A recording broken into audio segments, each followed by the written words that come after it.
안녕하세요. 저는 결혼 3년 차 대한민국의 평범한 30대 가장입니다. 얼마 전 경험했던 아찔한 이야기에 대해서 한번 이야기해 보겠습니다. 저희 아내는 정말 미인입니다. 아내뿐만 아니라 저희 처갓집이 전부 다 미인이에요. 장모님도 연세에 비해 정말 동안이고 미인이시고, 우리 와이프는 제가 처녀 시절부터 몇 달을 졸졸 따라다닐 정도로 저희 동네에서는 나름 유명했던 미인입니다.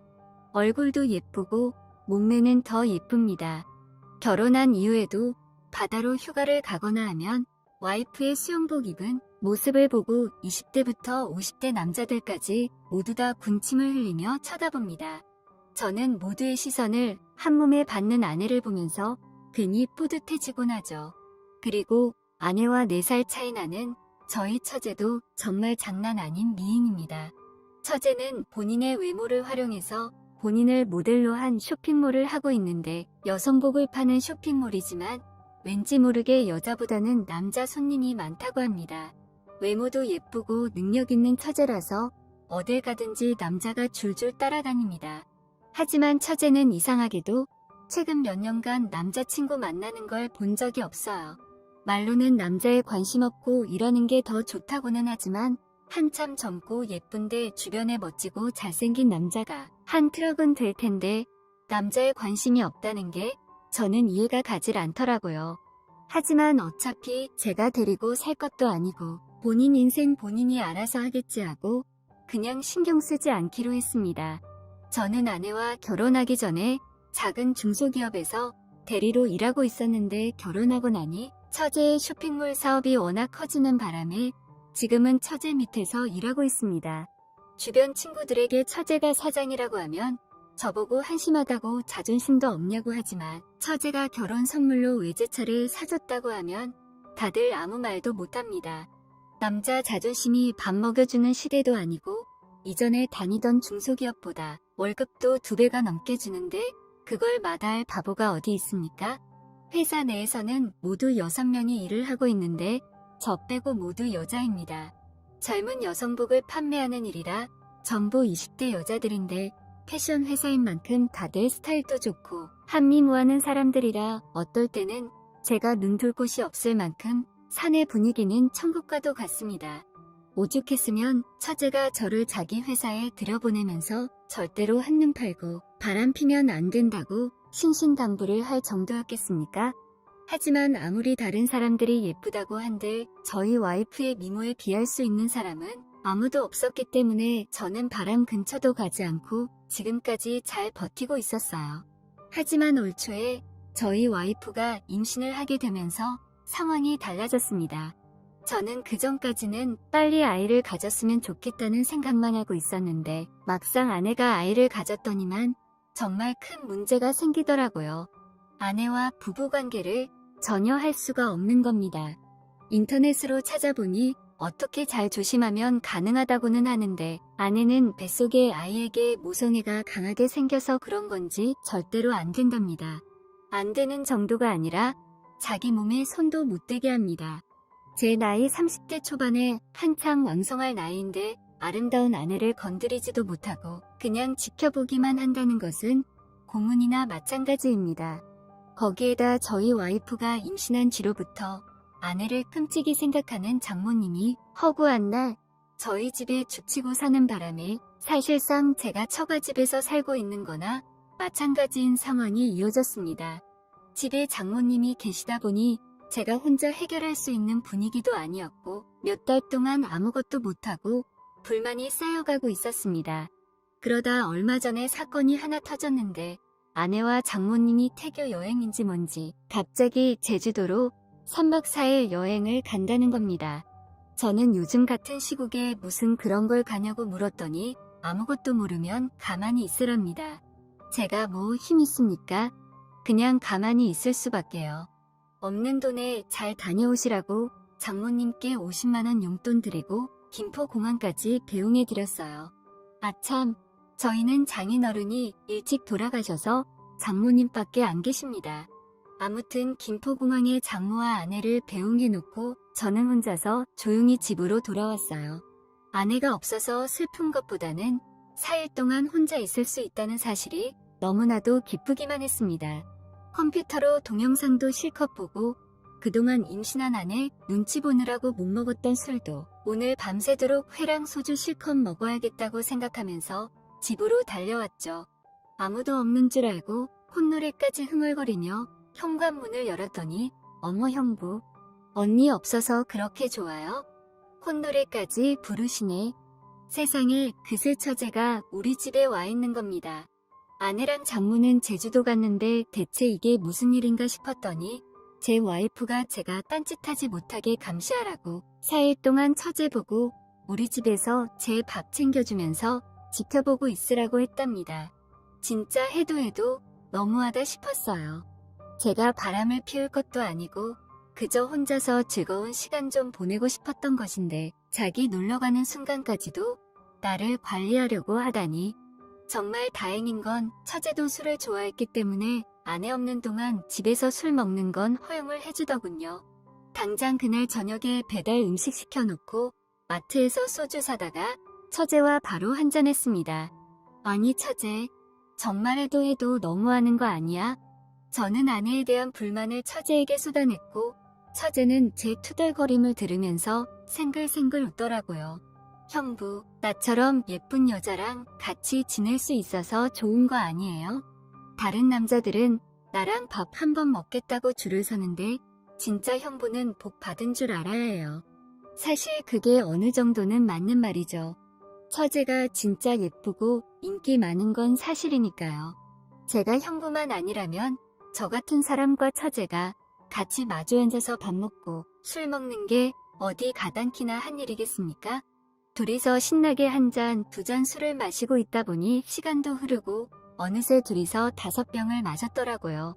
평소 같으면 이 정도 마셔도 끄떡없었는데 아내 때문에 몇 달 동안 술을 못 먹다 보니 그때 이미 저는 거의 만취 상태였습니다.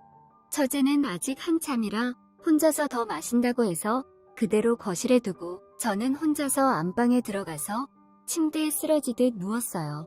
얼마나 많이 취했는지 눕자마자 그대로 잠이 들었습니다. 한참 자다 새벽에 일어났는데 목이 너무 말라 거실로 나갔더니 처제가 그대로 식탁에 앉아서 술을 마시다가 그대로 엎드려 자고 있었습니다. 짧은 티셔츠에 손바닥만한 반바지를 입고 있어서 정말 그대로 다 들여다보일 정도였기 때문에 눈을 둘 곳을 못 찾겠더라고요. 일단 그대로 놔뒀다가는 감기에 걸릴 것 같아서 처제를 흔들어 깨웠습니다. 처제, 일어나봐. 여기서 자면 감기 걸려. 혼자서 몇 병을 더 마셨는지 제가 아무리 흔들어도 일어날 생각을 하질 않더군요. 결국 어쩔 수 없이 그대로 처제를 부축해서 일으켜 세웠습니다. 처제가 제 아내보다 키도 좀 크고 볼륨이 더 좋다 보니 조금 더 무거운 듯 했어요. 어디를 잡으면서 부축해야 할지 참 애매한 순간이었지만 힘없이 늘어지는 처제를 부축하고 장모님이 쓰고 계시던 손님방으로 향했습니다. 침대 위에 처제를 눕히는데 갑자기 처제가 잠꼬대를 하는지 저를 끌어당기더라고요. 순간 처제의 바디워시 냄새와 술 냄새가 섞여서 좋은 향기가 제 코 속으로 훅 들어왔고 정신을 차릴 수가 없더라고요. 정말 처제만 아니라면 그 순간 이성을 놓아버렸을지도 모릅니다. 하지만 아내와 장모님의 얼굴을 떠올리면서 저는 필사적으로 참았어요. 이건 말도 안 되는 거잖아요. 혼자서 머릿속으로 애국가도 불러보고 어떻게든 진정한 다음에 처제의 품 안에서 조용히 빠져나오기 위해서 슬금슬금 몸을 일으켰습니다. 그러자 처제가 갑자기 잠꼬대를 하는 건지 제게 입을 맞추기 시작했고 그때까지 간신히 붙들고 있던 제 이성도 날아가 버렸습니다. 미친 듯이 입술을 맞추고 5단으로 손까지 들어갔죠. 술에 취해서 몸에 힘이 없는 처제라 제가 모든 걸 다 했습니다. 마음속에 응어리진 그 욕구를 다 쏟아냈죠. 정말 황홀한 순간이었지만 짧게 스쳐 지나갔습니다. 마음 놓고 천천히 길게 즐기지는 못하겠더라고요. 솔직히 제가 정말로 잘못한 게 맞지만 누구든 그런 상황에서는 정신 차리기 쉽지 않을 거라고 생각합니다. 그래도 한 가지 다행인 건 처제가 정말 인사불성으로 취해서 그날 밤에 있었던 일을 기억하지 못할 것 같았어요. 술에 취해 기절해 있는 처제를 재우고 저는 새벽에 몰래 제 방으로 다시 돌아왔습니다. 방금 무슨 일이 일어난 건지 두근거리는 심장이 진정되지 않았고 처제의 향기를 지우기 위해서 그 새벽에 샤워까지 하고 잤습니다. 다음날 아침 출근하기 위해서 같이 일어나서 해장도 못하고 차에 탔는데 조수석에 타있던 처제가 제 얼굴을 빤히 쳐다보면서 형부 정말 좋았어 라고 하는 겁니다. 진짜 순간 심장이 떨어져서 심장마비에 걸리는 줄 알았어요. 처제는 처음부터 술에 취한 것도 아니고 다 알고 있었던 겁니다. 그때부터 4일 동안은 정말 일 끝마치고 집에 돌아와서 처제와 만리장성을 쌓았습니다. 한두 번이 아니었습니다. 진짜 그야말로 만리장성을 쌓는 욕망의 파티였습니다. 그러면 안 된다고 생각은 했지만 생각뿐이었고 몸은 제 말을 듣지 않았어요. 오죽했으면 나중에는 젊은 남녀를 한 집에 두고 놀러간 아내와 장모님이 잘못이라는 생각까지 들더라고요. 그리고 마지막 4일째 장모님과 아내가 돌아오는 날이었습니다. 오후 4시쯤 인천공항으로 돌아오는 비행기였기 때문에 저는 안심하고 있었어요. 그때는 처제와 둘이 대놓고 안방에서 자고 있을 때였는데 그날은 일요일이었기 때문에 푹 자고 천천히 일어나서 아내와 장모님 마중을 나갈 생각이었습니다. 한참 자고 있었는데 왠지 그런 기분 있지 않습니까?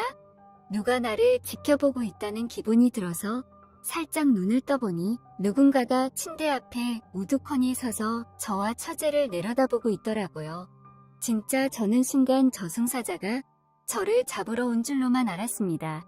그 저승사자는 바로 장모님이었고 저와 눈이 마주치자마자 뛰어나가서 칼국수 해먹을 때 쓰는 홍두깨를 가져와서 저와 처제를 두들겨 패기 시작했습니다.